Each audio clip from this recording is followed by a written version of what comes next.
Yes. There are people, we sell ourselves short, human beings. We have powers. And at one point, mesmerism has been hidden. If you look up mesmerism now, or even ask AI about mesmerism, it will tell you, oh, that was superstition. The guy was a quack. But hypnosis came out of it, and hypnosis can do some things. But all hypnosis can do is you get 23 treatments and maybe you'll give up smoking. And so it doesn't really work. But what they don't tell you is that all kinds of celebrities, military men, medical doctors, celebrities, all kinds of people, authors, Charles Dickens, Lafayette, were mesmerists, and that there were millions of them. It was just as popular as acupuncture today, but because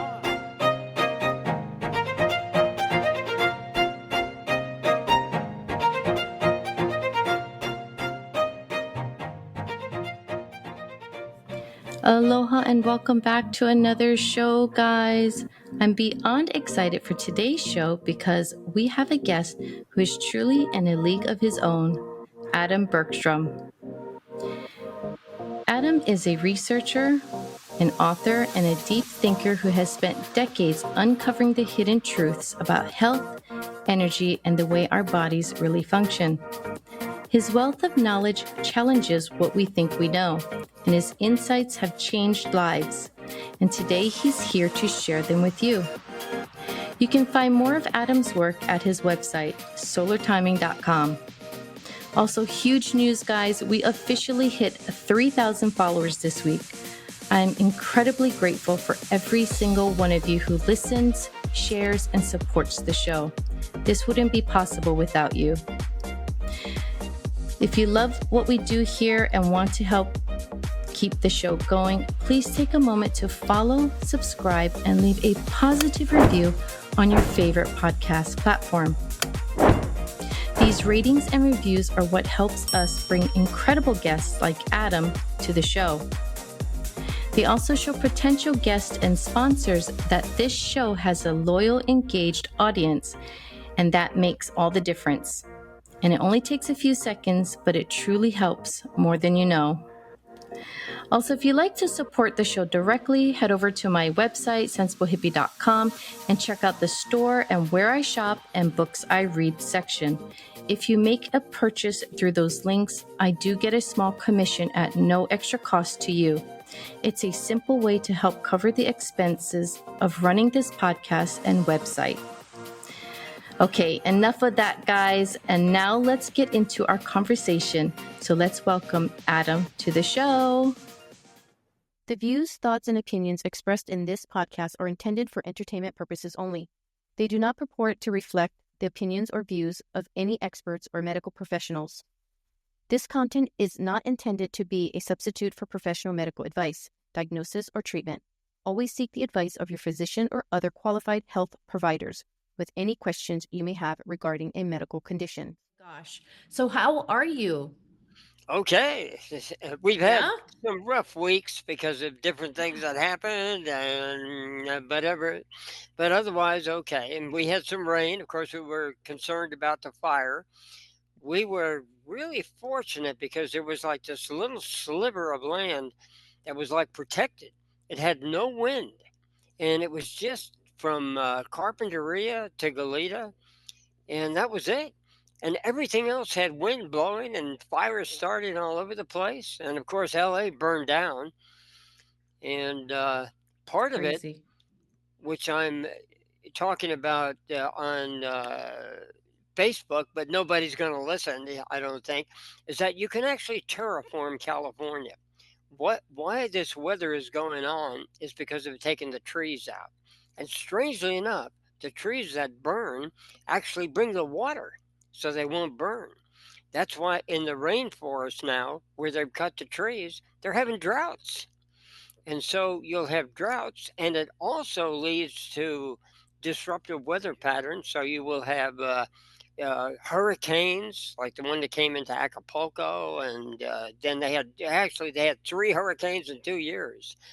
And that kind of stuff wouldn't happen if it wasn't for all the trees that are going down. And the same thing here, why California now is burning down is not only the how they're handling the water, they can actually get the water at point of delivery in numerous ways, which I've gone in from the way Bermuda. Bermuda doesn't even have they don't have any water. There's no water there. There's no streams, no anything. It's a rock basically in the middle of the Caribbean, and they have plenty of water because they have special roofs that that shepherd the water into wells, and then they all have a wells, and you have to have that kind of roof to do it. Well, California doesn't even have to do that, but they could do that. There's numerous solutions. The Amish never run out of water, even though they're not hooked up into any water system because they have the same type of roofs that shepherd the water into barrels and cisterns and various places, and then they know how to find water in wells and everything like that. But the modern technology they have here in California isn't even a technology; it's idiocy. And of course, saving the smelt and the steelhead and salmon does not help anything. So, but Yeah, that's anyway, now that crazy. my rant on California is gone, whatever we can discuss today, we could do a whole Yeah, show on California's I stupidity know. on water I alone. I know. And talking about the stupidity, as I was flying into Los Angeles, I was flying from Hawaii to Los Angeles to Orlando. But so Hawaii to Los Angeles, as we were approaching Los Angeles, I could smell wires burning. But we were in a plane. And I was like, oh my Wow. gosh, I smell burning. I thought it was the plane. What's that smell? And it kind of was worrisome. And then I looked out the window and I could see this thick, disgusting smoke and just, I mean, it was dark. So I couldn't see if there was any kind of fire going on. There was no more fire. It was just smoldering at that point. And there was no lights, obviously, because there wasn't anything going on there, but you could smell it and you could see the thick, disgusting smoke or smog or whatever this thing is. And then we flew out of it, but you could smell it. I could smell it before I saw it. Yeah, I know, and they don't think about things like, for instance, they could have what do you call them? Fire warnings. What's the word? I can't even think of the word for those fire devices. Oh, Smoke alarms. Okay, it just came to me. Smoke alarms that are not radioactive because they tell you those are perfectly safe because you only get 1% of it is a gamma ray, and the gamma rays really aren't going to bother you. You're right. And they say the beta rays or the alpha particles are locked behind the plastic. As long as the plastic's there, you have no problem. Well, the alpha is different. It lasts for thousands of years. The gamma, it's like a bullet going through you, it's gone. But the gamma ray stays. Okay, now what happens when the plastic's not there? When you burn it? Like our landlord alone probably has 30 of those fire extinguishers in his house. Our little shack here, one, two, three, maybe four in this little place. While these big mansions in Malibu, you can bet some of them have 40 in them. So here you have beta radiation being released into the environment permanently in the water supply and the food supply. Whatever you grow in that area now is going to have beta rays, and you're getting radiation. That's just one of many of the stupid toxicities that I have in building materials there. But that's really interesting that you could smell it through the closed airplane. yes, it was a little Amazing. bit scary. Yeah, absolutely. And I did not know there was some kind of gamma rays or whatever inside the fire detectors. I had no clue. Well, it has gamma rays, but they're relatively safe. See, gamma rays can Okay. go through anything. A beta ray uh, Beta ray. can't even get through your skin unless you have a cut. But it goes through your mouth. Once you put it in your mouth, it's like having a transmitter in your body until you poop it out, pee it out, sweat it out. It's in there. And of course, it stays a long time. And so you got constant radiation every hour of the day while the gamma ray went through you. Gamma rays are usually people get scared of them, like in an airplane. You actually get less gamma rays in an airplane than you do down at sea level. So that whole scare thing is just to confuse people about radiation. Alpha radiation and beta radiation. Alpha is like solid matter. Uh, the beta is more like smoke, and you would say gamma is like a flash of light, and they get it mixed up deliberately a lot because they want to confuse people about radiation. And actually, we should not go on on nuclear reactors. It is a bad choice in a lot of ways. Look what happened at Chernobyl and places like that. You can't even go Fukushima. through there to this day. Yeah, exactly. Yeah. Fukushima Yeah. too. It's actually still leaking radiation in the water continuously. Continuously. Continuously. Right now, it's still dumping water that's radiated in the Interesting. ocean. Interesting enough, Temple Grandin. Are you familiar with her? The No. autistic woman who revolutionized the beef industry. You mentioned her before, yes. Yeah, she looked at that and said if she had looked at it, she would have never approved the plans because she said they approved the plans and they were perfect except if water got on it. And because they didn't protect themselves from the water coming in, of course it's going to set off the radiation. And it's Yep. lucky it wasn't even worse. Some people like G. Pat Flanagan predicted a lot worse, that we're going to have a super meltdown. I don't think that's really possible, and I think some people over extreme nuclear winters, what they're going to be, but it's a dangerous technology to be messing with when we really have a lot of other technologies we could use, a lot of them, including solar at point of delivery. You can have solar up in Anchorage and you can have it in Hokkaido. I mean, solar works up there perfectly. They don't tell you that because it's the intensity of the light, not the heat, that has anything to do with it. I uh, I used to do workshops up in Wisconsin, and I was amazed at all the solar. What happened is they did have a nuclear plant or two, and finally the populace said, "We're not going for a third plant." And they said, "Oh, but then you won't have any radiation." And they said, "We don't care." And so when that happened, the power companies would sell the nuclear, I mean, the solar devices to the people directly, no piping it to anybody. They put it on their roof. And I was in a lot of solar houses when I was doing workshops that were perfectly fine and ran and didn't even need that much the battery thing they do now. They overemphasize it when you have a local way of doing it and know how to properly weatherize your house as well. I was in one house that was underneath. This guy said, "I'm a dumb hippie, so I couldn't work for anybody, so I opened my own construction company." And he lived in a house that didn't even need a heater, that had a south facing window with a garden in it, glass on the outside, and glass is the second level. And he didn't need any heat. And you parked above his house. And he was set for the winter and built other houses for people. Yeah, Wisconsin was very, Eau Claire, Chippewa Falls, they were very progressive. And I was amazed what can be done. And now I don't know, maybe the nuclear people have talked them into something different. I haven't been to Wisconsin for like 40 years.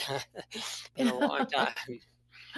What about those radiations, when you go through the airport, they make you stand in those things and it goes around you? They're not good. I It know. keeps adding up. And of course, they make a big deal about going through the other way. They Mhm. treat you like you're a criminal or something. Yes. Yep. And when we went to New Zealand, we got the touchy feely deal, and of course the dirty looks and stuff like that. The guy at in New Zealand, in fact, coming back, he was worst of all. I almost couldn't come back to the United States because of that guy, and I kept insisting I'm not going through there. Yeah. And Good he for kept on you. saying, "Well, do you have a pacemaker or what?" And he kept on going, It's perfectly safe. It's perfectly safe." You're right. Then you go Like through. they're medical doctors. Exactly. And even the Exactly, medical because doctors, radiation they is don't know. accumulative. It They is. don't. Yes, it's accumulative. So, I mean, you're only allowed so much in your body, and that's it. And every time you go through that, you're accumulating radiation. So I do the same thing. I'm not going through. I even got the FBI fingerprint and all that stuff so I can um bypass the that for through the TSA. So I paid Wow. extra.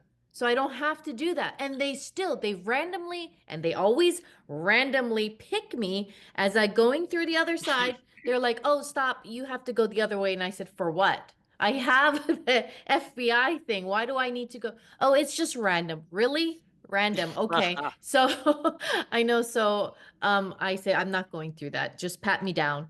So they said, "Oh, are you sure you want to be pat down in front of everybody? You want to go in a room? Just pat me. I don't got nothing, so pat me down. I just want to go." No, I'm not going through that. It's all the time. I think because I don't go through that, they have me on a list to randomly do that all the time, every time. It's so annoying. It's like, why do I pay for this? So yeah, so I don't go through that.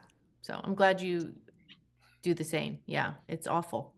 The whole idea is to basically harass you until you Yeah. finally say, "Oh, this is too much trouble, I'm Yep. gonna do it." That's their whole Exactly. point of view. Well, I mean, what's the point of that? They want to see everything, because I mean, it's actual radiation. It shows all the way through. I mean, it shows you like you don't have clothes on. I mean, that's not why I don't go through that, but I mean, it's the radiation. It's It is. awful. It's like I think when during my dad's time when he was young, they had those radiation for the shoes when you put your foot in, and they had the radiation back then to measure your feet. As It's a kid, I used to play in those things. Every time we went to the shoe shop, like if my mother bought shoes, if my father Yeah, bought shoes, or if I bought shoes, "Oh, can we right. play in that and see our feet and our bones? How cool." Yeah, I spent a lot of time in those things, so I'm lucky to be alive probably. And radiation, you can't get that out of you, can you? Or can you? Eventually, you can't get it out, and it Okay. has to do with being whether you're acid or alkaline. The more Oh. alkaline and Mhm, inflamed you are, the mhm. more omega-3 fatty acids you eat. There's a whole bunch of factors. The more estrogen, we basically are balanced as an acid alkaline way, but not in the way that's buffered. The blood is Mm. buffered. The saliva is buffered. The urine is buffered. What about the fat?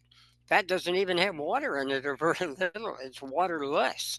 So that's where the problem starts. And actually, fats, sterols versus omega 3 fatty acids and any fatty acids, they balance each other out to make you more acid or alkaline or more oxidative, which means inflammative, or what you would call what's the word, reductive, they call it. In other words, you got more carbon dioxide and you're more acidic. Basically, it's a fancy term for it. So that Okay. actually is what determines also you with cancer. And a lot of people don't understand this.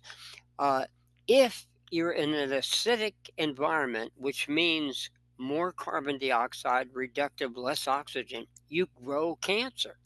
But if you're in an oxidative environment, you spread cancer. So you don't want to be oxidative after you have cancer. And people try to alkalize after they get cancer, and they're doing it completely backwards and killing themselves. I know you started a cancer log, you said, or journal for 16 days, for the past 16 days. And to clarify, it's not because you have cancer. Nope, not yet. Hopefully. No, don't say yet. No, you don't. And so you're just what are these cancer posts? What do you talk about in them? Well, there's several. I've written books about cancer. One is the Revisi, and he's the acid alkaline one.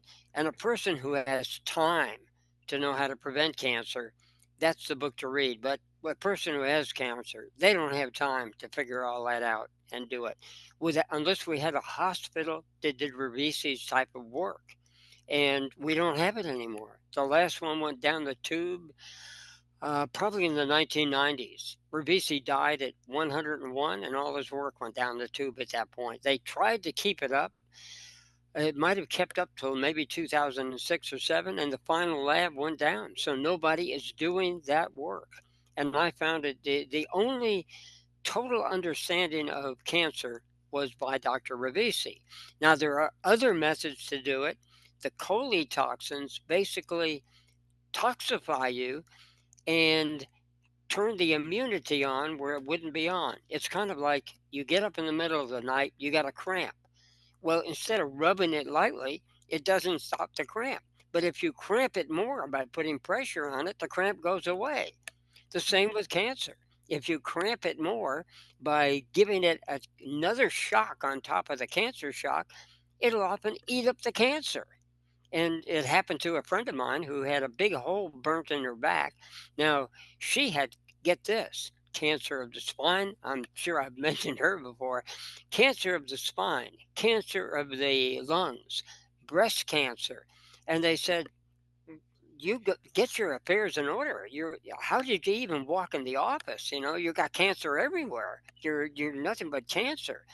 Go home and get your affairs in order as quickly as possible.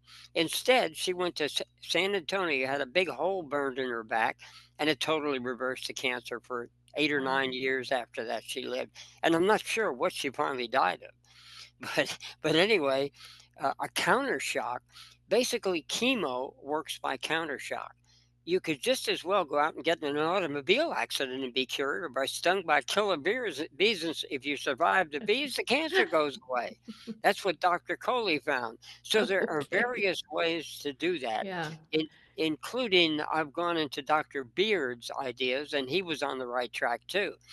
But most people, they're not going to have time to do that, and they don't understand the technology. And the technology is not available. They want you to think that cancer is genetic. It is not. It is just one stage of cancer, of many stages of cancer. So I'm writing a book on cachexia because once a person has cancer and they survive, if they survive the treatment and get the hospice, because frankly, the treatment kills most people with cancer. But then the second thing that 2 million people die a year of is cachexia. They waste away because their body can't handle anything. So I had a dear friend when I was thinking this out at the point, and she was my experiment, unfortunately. And I wish I knew more because I was figuring out how she could. She had liver cancer, and her stomach would throw up everything that went down it. So I knew that our mouth and our cecum and other parts of our body can double as a stomach. So I had her holding things in her mouth, and at first it was rough. It didn't work. Now get this: she was 85 pounds. She went down from 130 to 85 pounds, which happens. That's the final stage of cachexia wasting syndrome, is the other name for it. So, and she was bedridden. And she had friends she was staying with that had to take her to the bathroom where she had diarrhea about 20 times a day. So she was just running out the end. So I told her to start holding things in her mouth, particularly sugar. And I said it can be any junk food. Do not try to kill cancer. Cancer is an isoparasite, so you're killing yourself. Instead, eat and out eat the cancer. So at first she had a tough time. She threw up and she said it's painful. But finally, by just holding things that she could hold in her mouth, like sugar, and later other things came, she built up to 103 pounds, which was 85, 95, close to 20 pounds she gained, and was up and going to stores and walking around and not having diarrhea and feeling pretty good until she finally started going downhill again and went down fast. But due to the information I gave her and that I worked out at that point, she got an extra year of life. And this was a dear friend, someone I knew since the time I first met Donald back in the 1970s. So I'd known her for years, really good friend. And I only wish I'd known more because maybe we could have kept her alive more, or even I think once you go a certain route, your the cancer will give up. That's my theory, and I haven't proved that part Oh, yet, but that's cancer has done that interesting. before. Spontaneous remission is so common that when I was researching in the medical library, I found a very large book of hundreds of cases of unexplained, totally documented. In other words, some people think I had cancer and they say, well, you really didn't have cancer, and you can't really prove it either way. But these cases were proven cases of cancer that were fatal. The person was going to die, but they didn't. And the lab tests they were tested extensively to prove that something happened that doctors don't know about. And believe me, doctors don't know a lot of things, including the psychogenic part, how your mind affects cancer as well. You can actually think yourself out of cancer, but that is very difficult. It takes 100% concentration that people usually aren't gifted enough to be able to do because they get the Yeah. fear and what the doctor says and what their relatives say, etc. But anyway, you can by eating very foods you agree with, even that your body agrees with, even foods that are considered bad, as long as it goes down and gives you calories. You don't need nutritives. They try to tell you, oh, you need nutrients to fight the cancer. No, you don't. You need calories to stay alive. All you need is fuel to keep going. And then eventually your body starts to figure out how to take care of it itself and doesn't. The sugar buffers your protein from being eaten up by your body to convert to sugar so that you can run your body, and takes all the fat off your body to do the same thing. So anyway, that's what I've been writing about, and I think I'm up Wow. to number 19 or something like that. And I've been putting it in my Diamond Body journal, but I may just actually have a book because so many people, when I started writing this, said, my uncle's dying that way now, my mother's dying that way, so and so's dying that way. And they just tell you there's nothing you can do. Ironically, they tell you, oh, you can take omega-3 fatty acids for it. And do you know what? That's the very worst thing you can do for cachexia. The very worst. So, in my latest installment, I wrote something like, "You take cod liver, then you would take cod liver oil for uh, for cachexia." And so I said, started asking Dr. Google trick questions, AI. In other words, okay, is a fermented oil good for cachexia? Oh yeah, yeah, that's good. Fermented cod liver oil. And then I asked the trick question: can you ferment a pure oil? No, you can't. Then what the heck is a fermented oil? There's no such thing. In fact, someone got uh, whatever that Sally Fallon group is, they got asked to not show up anymore when they said you can't ferment an oil, it rots, and he got uh, dismissed, and so he started his own company where he has at least a cod liver oil that is not fermented, as Weston H. Price used to have it. It was not fermented. It was clear. You could see right through it. So cod liver oil is not beneficial for you unless you're starving to death of vitamin A and E, which in our society, A and D rather, in our society, it's almost impossible to be short on those. As long as you're out in the sun uh, a couple of times a year, even in the summer, vitamin D will last for 3 years in your body, and for sure over a season.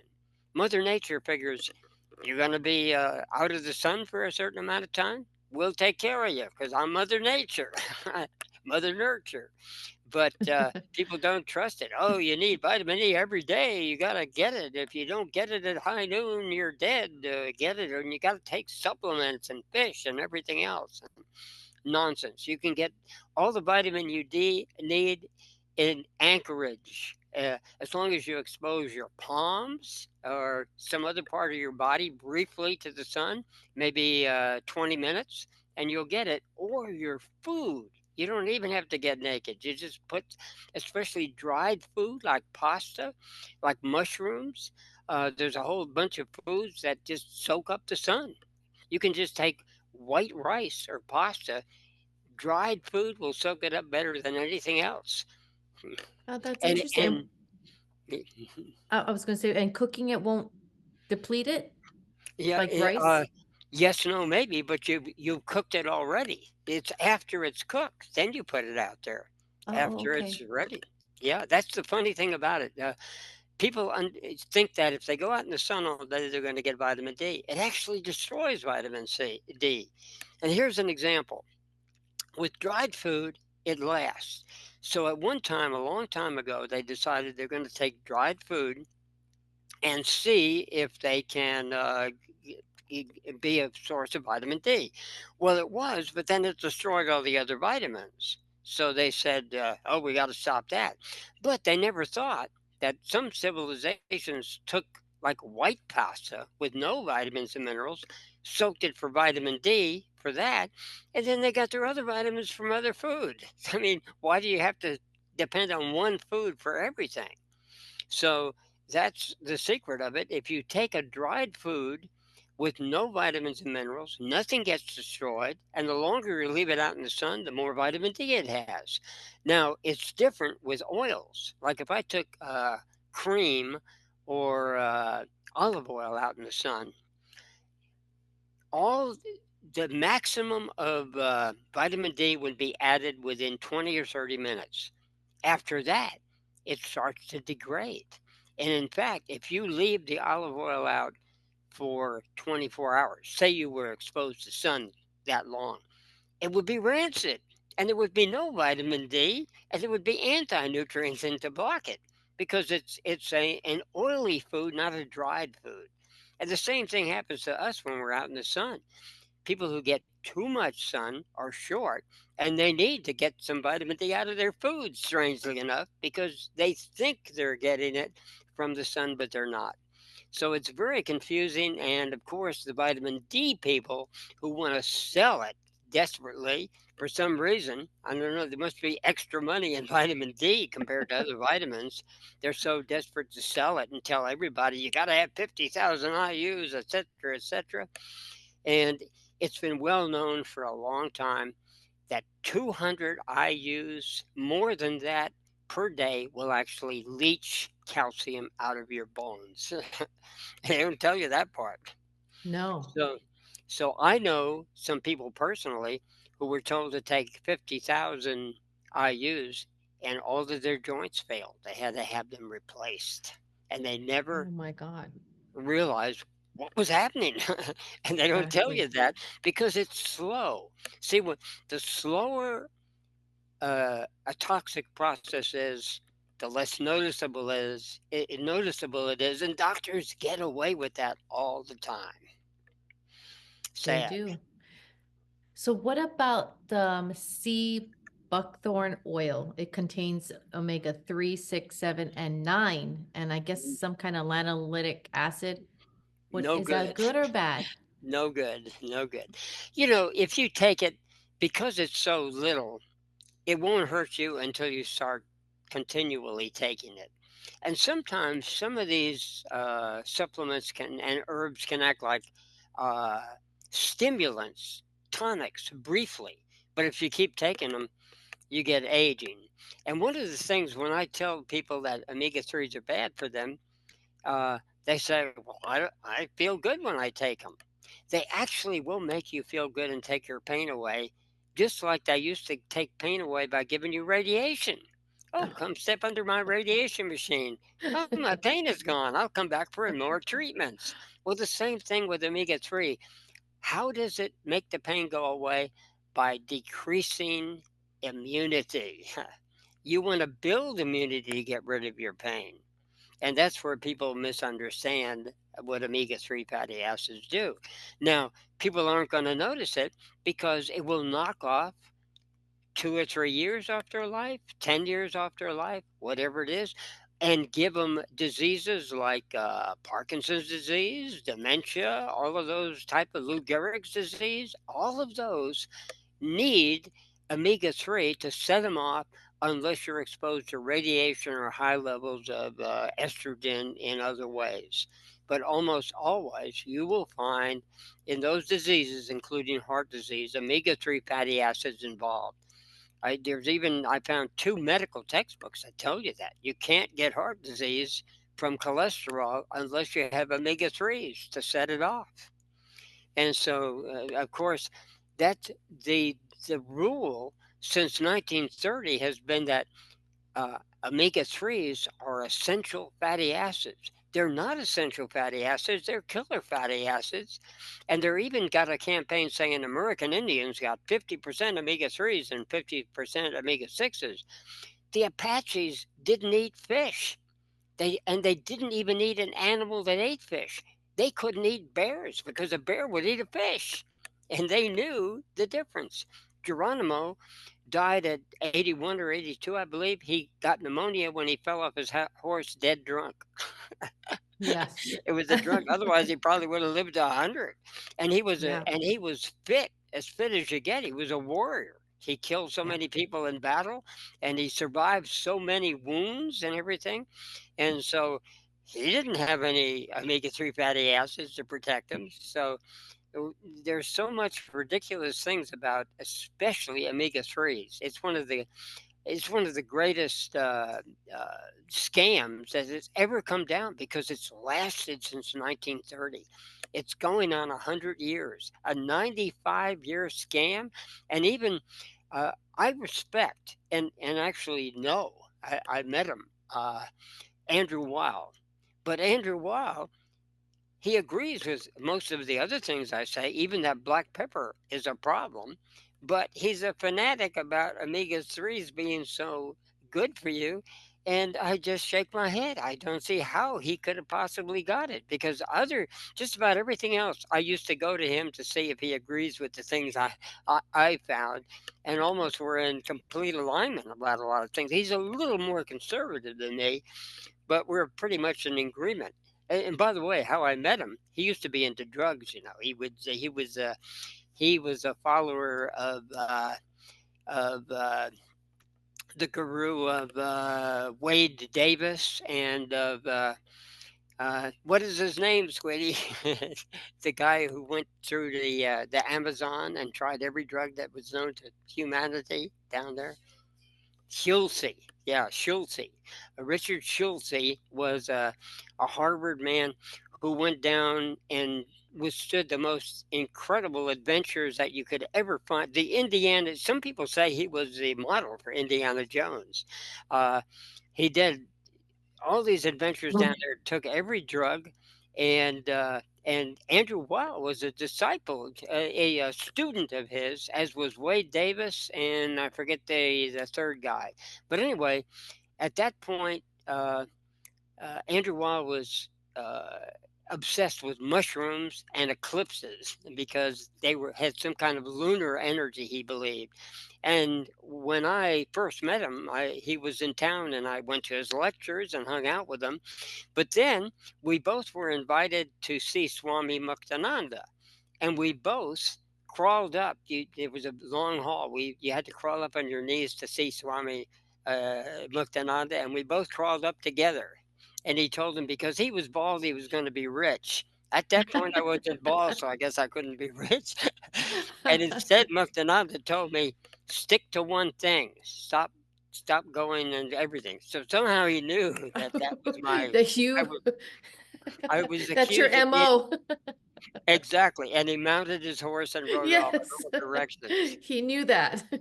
He knew it, and of course I got mad. I later interfaced with him in Santa Monica and other places. He was the real deal. Muktananda was the real deal. Extraordinary man. Hey Ohana, I hope you're loving this conversation as much as I am. I just wanted to pause for a quick moment to ask for your support. If you're enjoying what you're hearing and feel like we've earned it, I'd be so grateful if you could leave us a rating or review. Your honest feedback really helps us grow and reach more people who love exploring these fascinating topics. And if you think this episode would resonate with someone you know, don't forget to share it with them. Mahalo nui loa for being part of our journey. Now, back to the show. That's But anyway, incredible. cancer, we got kind of diverted on that, but I'm just getting the point that most of our medicine is mythology. I mean, almost all of it. The whole idea of the testing they do is incorrect. Uh, the blood tests are wrong. They do them completely wrong. And I just asked a question on Facebook, and I'm going to see what my answers are. I asked, uh, "What is blood? When a doctor tests your blood, what are they testing?" People don't know because blood is not just one thing. It's red blood cells and it's serum.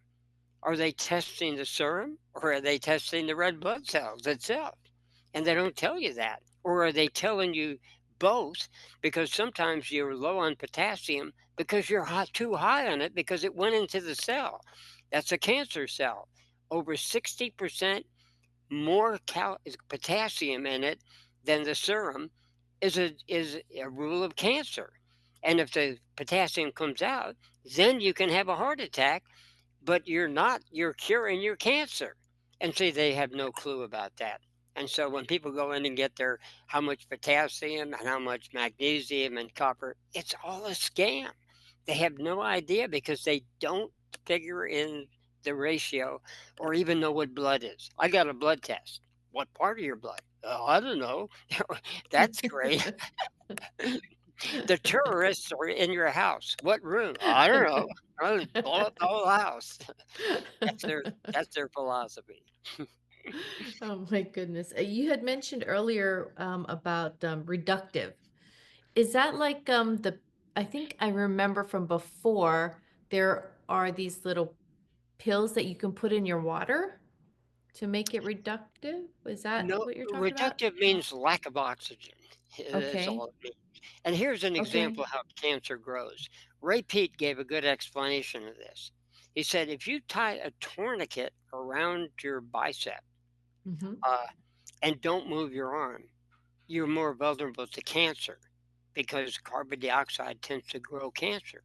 But if you move your arm with a tourniquet around it, you build a muscle because it's going to build something. So actually, bodybuilders would be really smart if they They tied do. tourniquets around their arms while they worked out or their legs, whatever they were working, and then took it They off do after. that. Yeah, they They, do that. I have heard some of that. Yeah. It's not commonly done, but Yep. I have heard of No. people doing it. Yep. Yep. So that's the trick. But Okay. if you lie around with a tourniquet or something tight on your body, and it cuts off the carbon, it cuts off the oxygen, then you're going to grow cancer. But the opposite happens once you have it metastasized, the game's off. Then it's already growing and you spread it because the oxygen breaks it down. And if you have an ulcer, what happens with an ulcer? It spreads. If you got a tumor, it's in one place. The tumor protects it from spreading, but then if you break it down, you better have something to kill it. That's how they do tuberculosis. The tuberculosis can't be killed because of where it's in the cell. They give a drug to break it out, and then they give a second drug to kill the tuberculosis. The same thing would work with cancer, but the dumbos are into, oh, it's a genetic thing, it's DNA. So we're going to make this new uh, uh, technological invention where you can find the cancer beforehand. Well, as far as DNA, people get cancer about 100 times a day at that level. And they beat it every time. So cancer is not a cancer until it gets into the mitochondria and into the actually into the cell. It has to get into the cell, and then it has to go beyond that into the interstitial fluid. Then it has to get in the blood, and by that time you're really you you're over the hump. You're probably going to go, or you need to follow instructions to out eat it at that point, and you still can at that point. What's red light? You hear a lot about red light therapy. Is red light therapy good for you? Good for It's reductive. cancer? It's It's reductive. So okay. if you have the type of cancer, uh, well, it's not reductive enough to cause cancer or anything like that. Red light is beneficial because it does expedite healing and even DNA repair. If you've been out in the sun, actually you have two repair times during the day, sunrise and sunset. Because if you look closely, it's red. And but we have color accommodation where we can't see that that there's nothing but red light at sunrise and sunset because we accommodate it and see it so that we can equalize what it looks like. But here's how you can trick nature and see that it really is red light. Stare at the well, don't stare at the sun. Stare in the direction of it.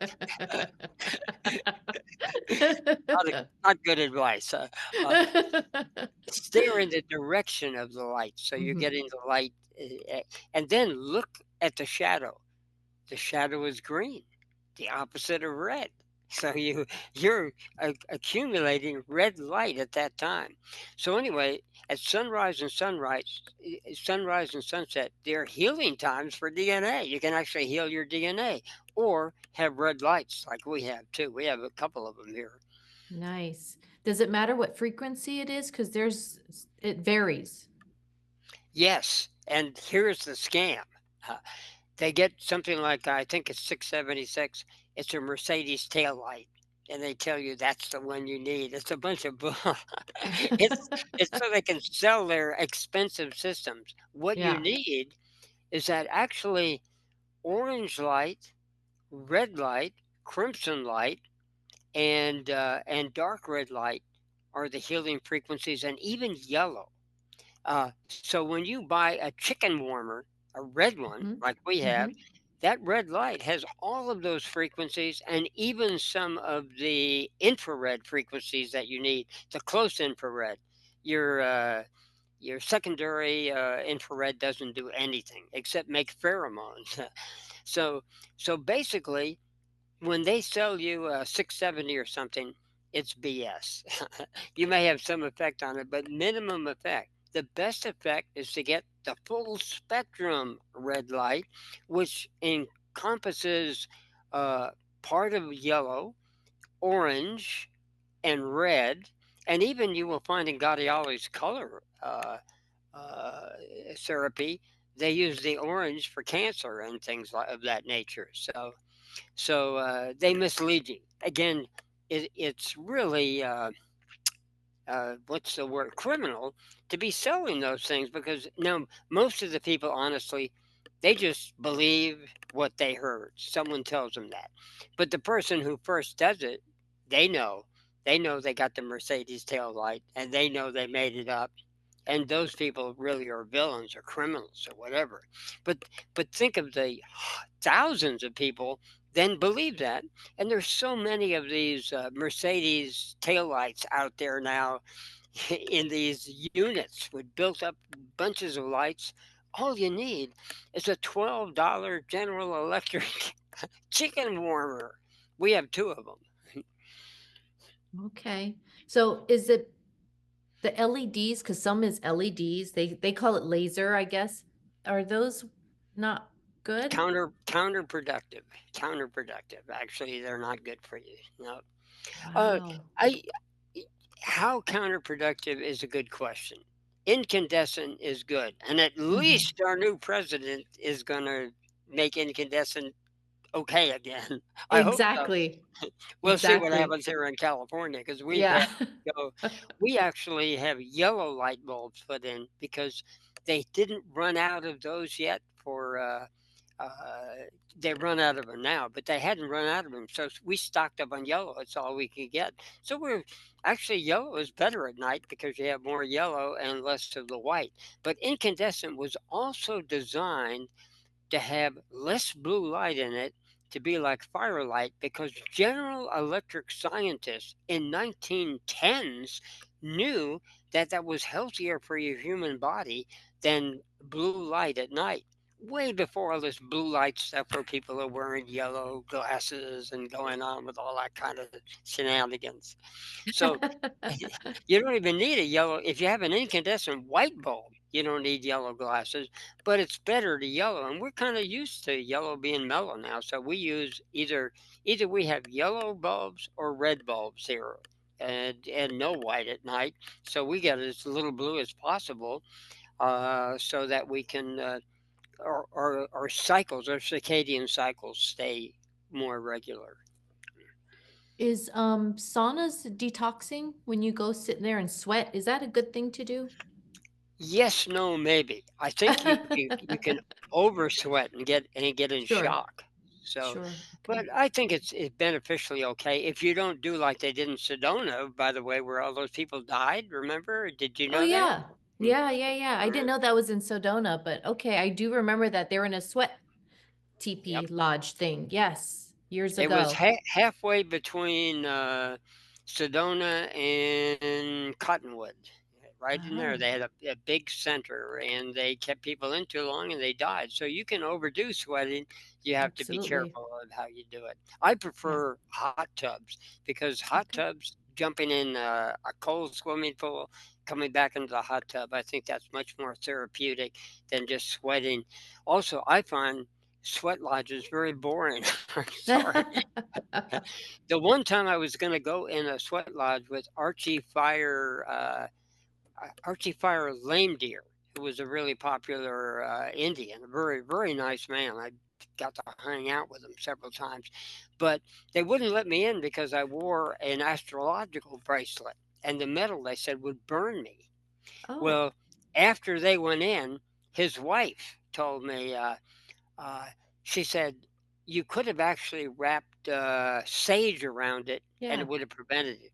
But Yeah. she said, but don't worry about it. I get my best spiritual experiences in the bedroom, is what she told me.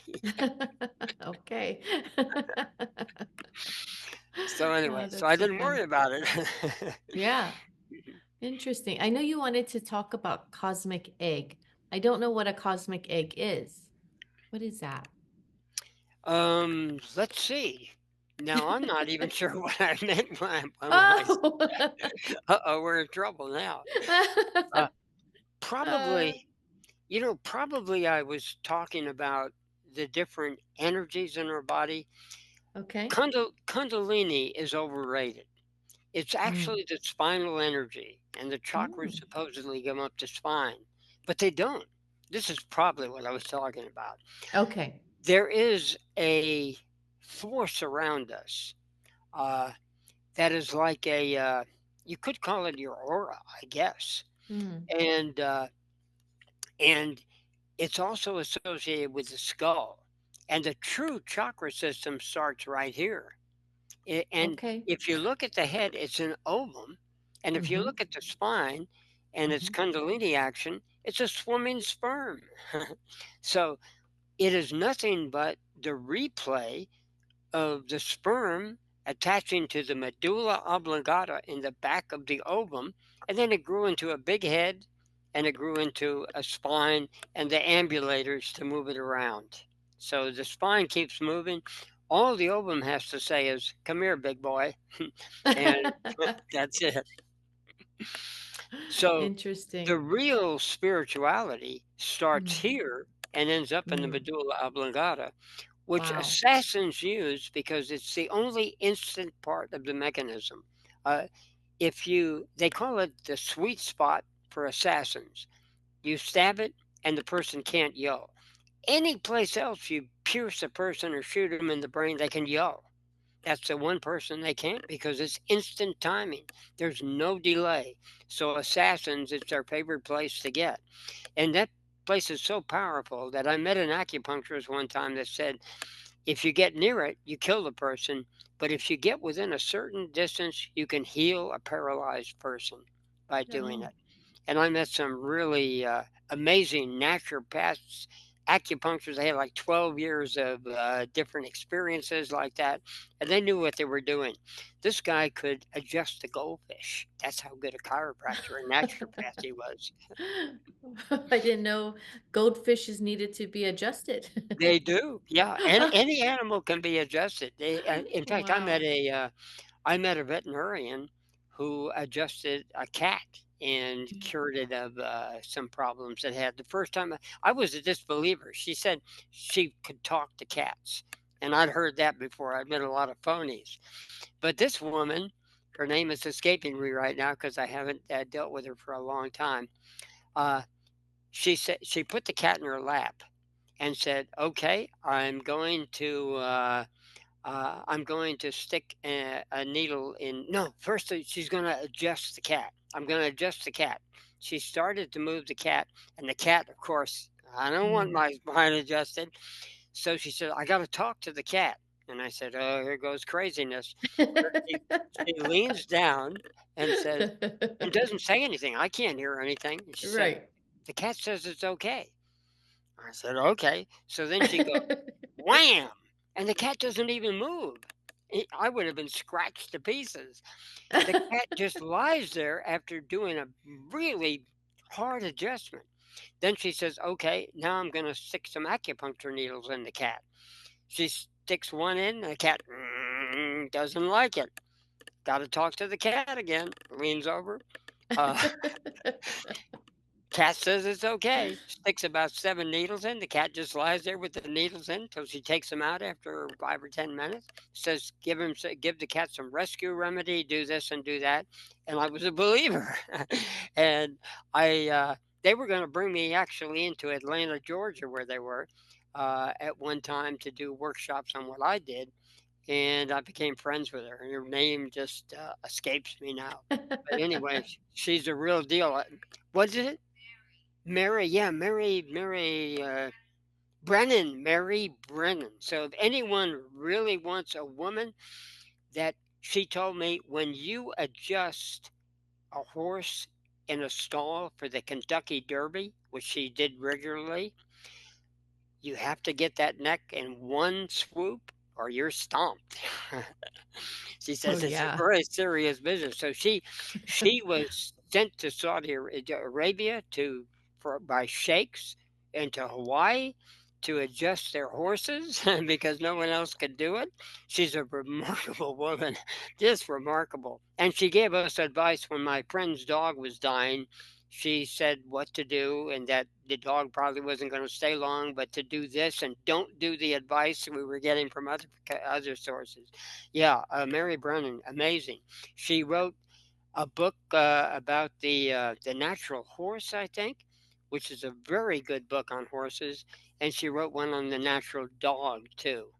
And extraordinary person. So if anyone is into their dog's health and their horse's health, I'd recommend her book. In fact, when we went to New Zealand, our friends were into horses, and so we bought a gift of her book to to her so that she could That's read it. nice. Oh, very nice. I think you also wanted to talk about wizards and yogis. Yes, there are people. We sell ourselves short. Mhm. Human beings, we have powers, and at one point mesmerism has been hidden. If you look up mesmerism now, or even ask AI about mesmerism, it will tell you, "Oh, that was superstition. The guy was a quack." But hypnosis came out of it, and hypnosis can do some things. But all hypnosis can do is you get 23 treatments and maybe you'll give up smoking. And so it doesn't really work. But what they don't tell you is that all kinds of celebrities, uh, military men, medical doctors, celebrities, all kinds of people, authors, Charles Dickens, Lafayette, were mesmerists, and that there were millions of them.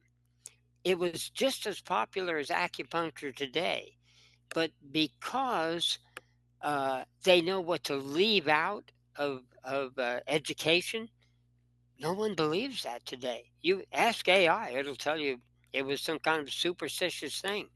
But William Rockefeller was a practicing mesmerist. William James was a practicing mesmerist. Charles Dickens was, and all kinds of other famous mesmerists were out there healing people of even blindness from cataracts. Took four Wow. years because that's a long thing. But the minor stuff was easy. You could go from high blood pressure to normal blood pressure in 1 minute. Now, Wow. that's serious competition for medical doctors today. Yeah. 1 minute, and I have a case of it I wrote in one of my books. I don't even remember which one. My big one is Mesmerism and Miracles, which is 173 chapters of basically mesmeric phenomena and miracles, what we would call miracles that people don't acknowledge as being true. And I was amazed myself because even in the library, I couldn't find anything justifying mesmerism until I got on the computer and one thing led to another. I used one to track down each one, and I found hundreds of sources of books and PDFs on mesmerism. And that's where I basically based my book on these old cases of mesmerism where people could see in the dark. In fact, if you turned on the light, they couldn't see anymore. Or they could look at a piece of cardboard and see themselves in the cardboard like a mirror when they were suggested, "This is a mirror. Look, oh yeah, I see. Oh, I got a pimple here," and they and they could see it all, and and they could read in the dark. And people have been in trance states, have woken up in the middle of the night and wrote books or drawn pictures in the dark and then gone to sleep, and it was all perfectly aligned and everything of that nature. There's so many cases I wrote about. It's just extraordinary. And so of course I was mesmerized by the process.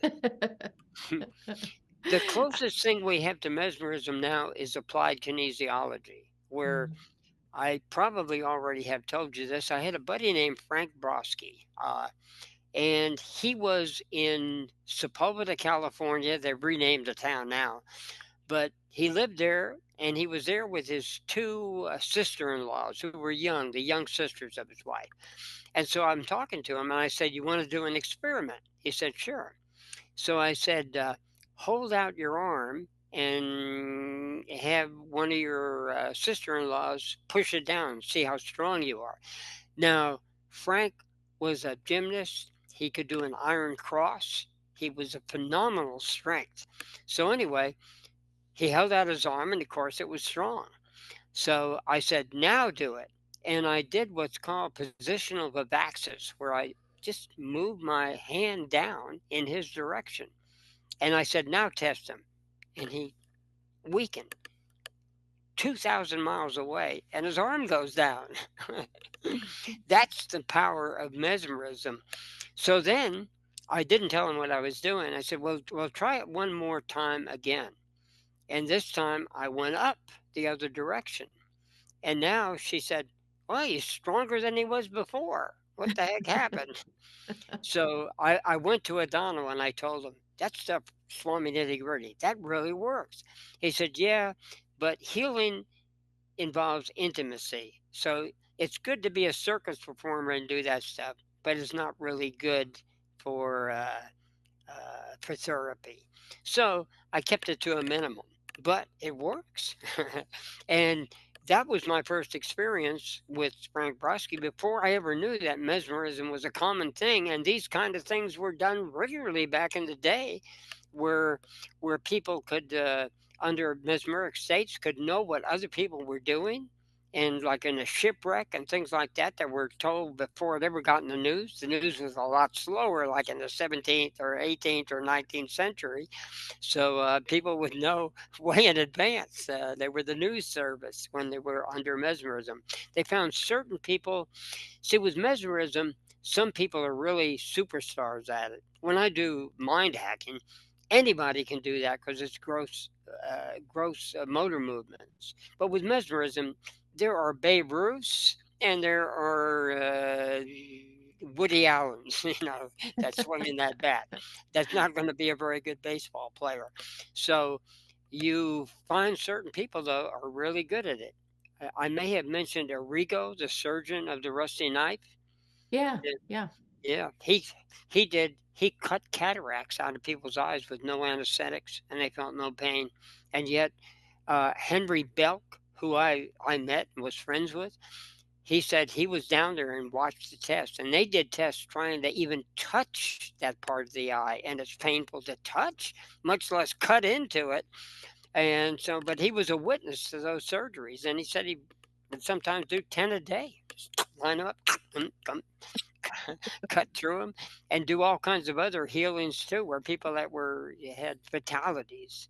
You hear a lot of fake, what do you call them? Those psychic surgeons that pull things out. Most of them are fake, and there's tricks of doing it, but some of them are real. So, and they have super abilities. Arrigo worked on the president of Brazil. He worked on their Elvis, whoever their pop singer was, their top pop singer. They worked on their top polo player. Was it polo? No, soccer player, and all kinds of people. And they put him in jail because it's a Catholic country, so you're disobeying the Catholics to heal people without Christ being involved. So they put him in the prison, and the guards left the door open because he wasn't going anyplace, and they had a line of people coming and being healed in the prison until they finally let him go. Realized this isn't doing any good. So anyway, What there year are. was that? I would Was say in the 50s, I think he was still alive. I Oh, think he died in the 50s, and you can find okay. a couple of videos on him, and the book is called, and I wish I had a copy of it, Arrigo, the Surgeon of the Rusty Knife. And my friend Henry Belk was involved. He would come to a metaphysical bookstore that I managed and tell us who was fake and who was real. Like Oh, Norbu Chen was fake, who was a popular healer back in the day. People don't even know who he is today. Uh, I hung out with, I had a groupie that had a romance with him and went to Florida with him. And he was a red hat uh, uh, monk from Tibetan monk, and supposedly he was fake. He never went there, and he was in a Florida prison and things like that. Uh, he had a certain amount of power. He was big in Houston, where he came into the Aquarian bookstore and told the ladies there, the kind ladies, uh, "My master showed me how to shit Cadillacs any day of the week." One of those oh my ladies was goodness. John Gray's mother, by the way, Hmm, Virginia Gray. hmm. You had mentioned that Rockefeller, he was actually one of the Rockefellers was a mesmerizer. So Was he trying was he trying to do good? you know, it's not clear on that in the historical records that I found, but I suspect he used some of those abilities because his teacher taught it to him when he was in. I believe at that point he didn't have any money and he was a barefoot kid when he came into the school. And this man, his name escapes me now, wrote several books on mesmerism and also knew a lot about psychology. See, even Freud knew about mesmerism. There were two schools in France, the Nancy School and the other one I can't pronounce. It's French. Susie could probably pronounce it if I could spell it. but but anyway, these two schools were the major schools, and one regarded mesmerism as only capable of people that were neurotic, and the other one said no, it can be used for anybody. And the truth is kind of in between because a man named Caesar Lombroso wrote a book showing that all genius, 99% uh, of geniuses are sick. They actually have problems, sexual problems. They can't conceive. They're dwarfs, like the famous artist. They have all kinds of problems with them, blood clots. They die young, and he made his book, "The Man of Genius," is an extraordinary book. You can find it on the internet, and it just goes into uh, everybody. I mean, there's probably hundreds of people he lists and their case histories and why genius is a disease, as Swami Nitty Gritty had told me before, but uh, I had no way to look anything up until I found his book on the internet. So the internet has been very kind to me. Yeah, I guess Stephen Hawkins, would he, or Hawkins, would he be considered one of There's those an too? example. Yeah, and of course that Yeah. was way after Caesar Lombroso's time, but that's a perfect example. And that was one of the examples, by the way, that Adonole used Oh, that's synchronistically. interesting. Yeah. Yeah, he said, in Yeah. fact, I had a friend named Hugo Conti who was a Superman. I mean, he could run 30 miles, he could do 300 push-ups. He was one of those guys. Could do chin-ups with 100 pounds strapped to him, you know. But but when he heard that, he was disturbed because he wanted to be both a genius and a strong man. And Adonis said, "You're not going to make it because you don't have any problems." So, that was very disturbing to Hugo. He did not like that at all. That's hilarious. He can be When smart, you know, and to be a genius, sometimes common sense aces Mm. out genius anytime. Because a lot of times, I love the famous story of the truck that comes up to a bridge, and it's an inch taller, and so they get all these engineers. How are we going to get the truck through the bridge? And someone comes up, a A country little bumpkin, and kid. says, "Yeah, a little kid. Why don't you just let the air out of the Yeah, tires and drive it?" exactly. Another Exactly. one of those stories is my favorite. A guy breaks down and he has a flat tire. The lug nuts come out of the tire, so he's got this tire there.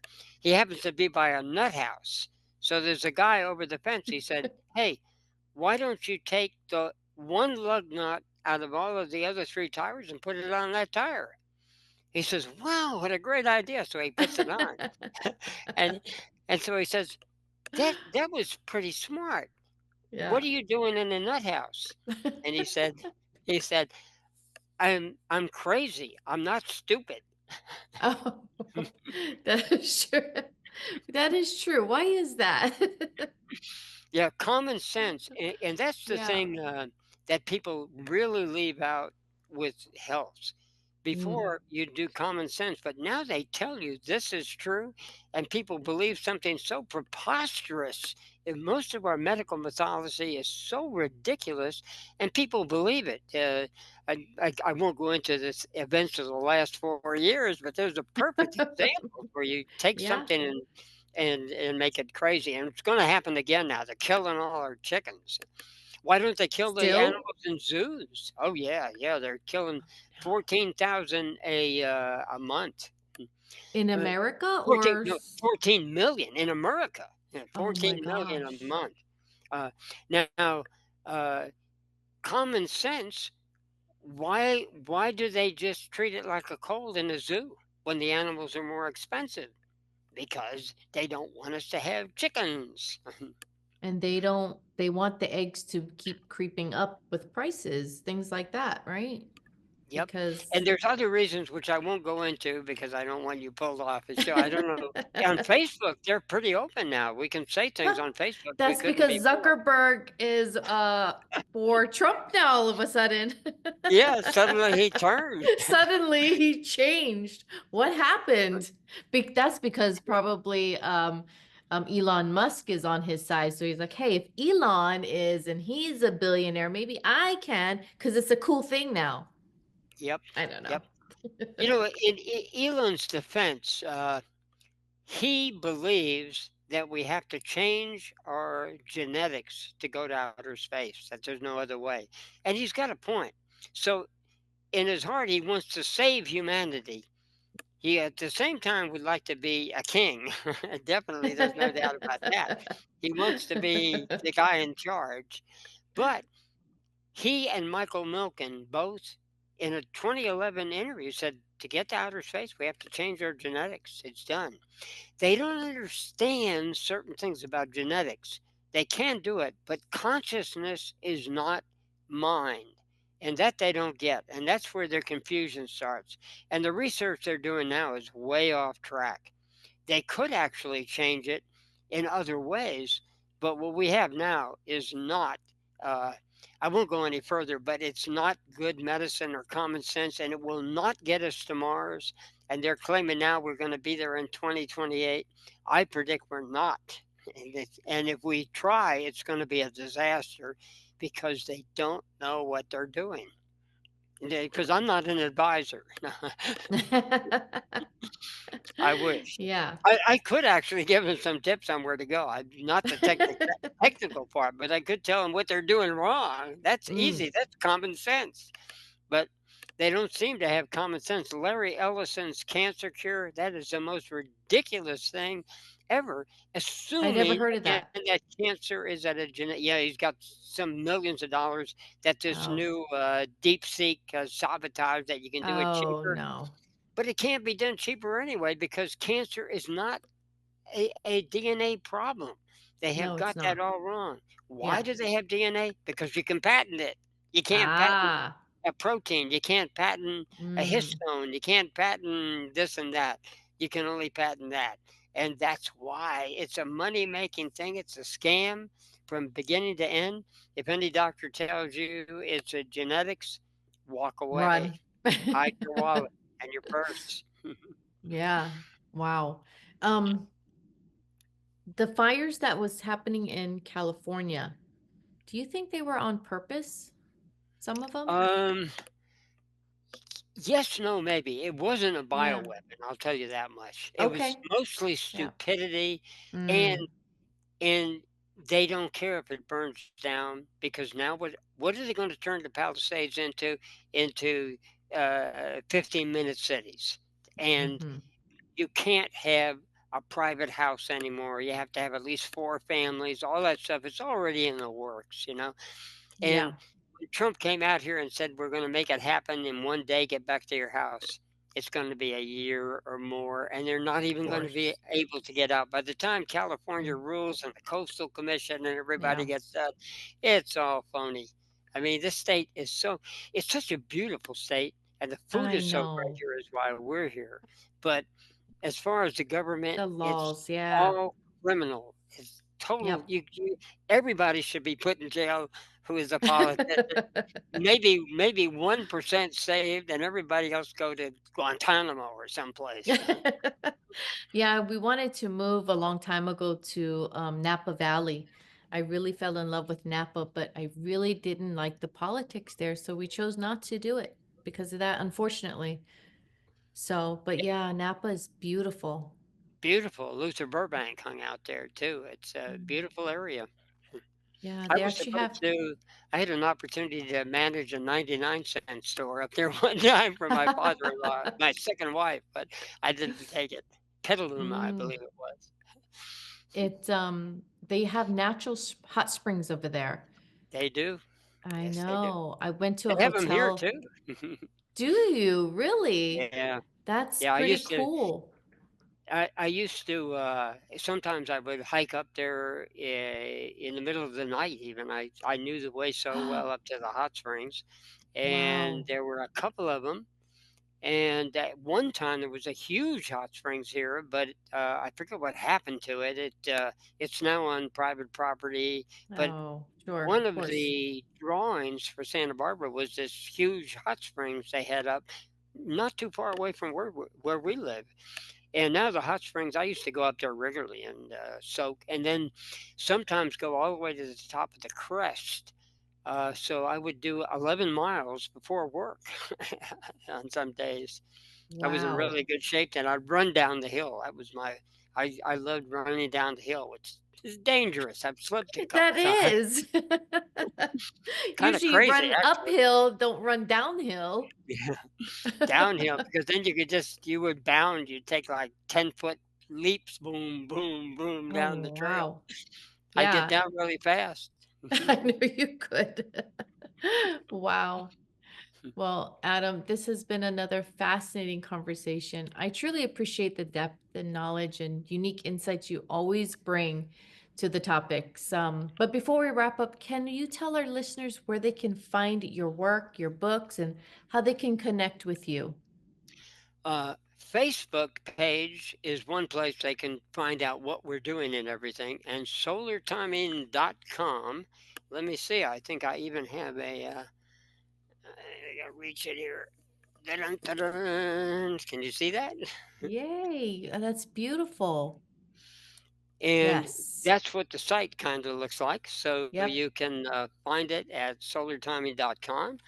And we're up to counting journals and books and everything. I'm well over 100. so so Wow. you can spend several thousands of dollars on it if you want to. I recommend the mind hacking book as a central Number one, one. Yeah. the solar nutrition book, and for Yeah. people who really feel they can do mesmerism or want to dedicate it, then I have the $99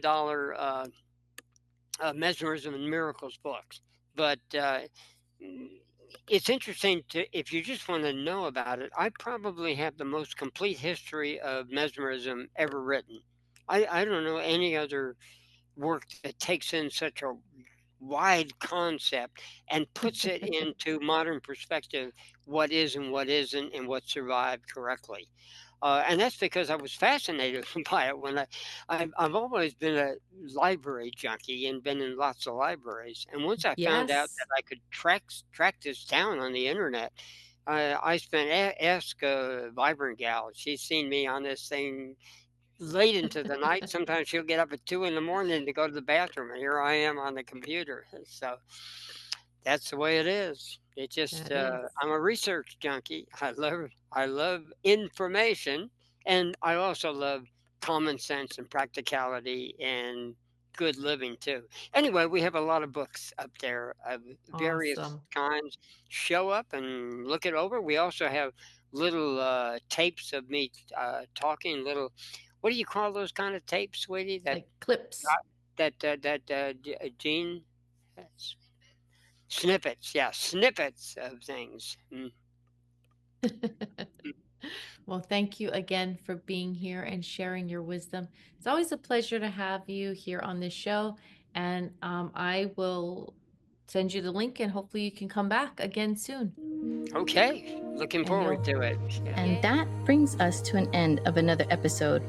I want to give a huge thank you to my special guest and friend, Atom Bergstrom, for sharing his deep knowledge and insights with us today.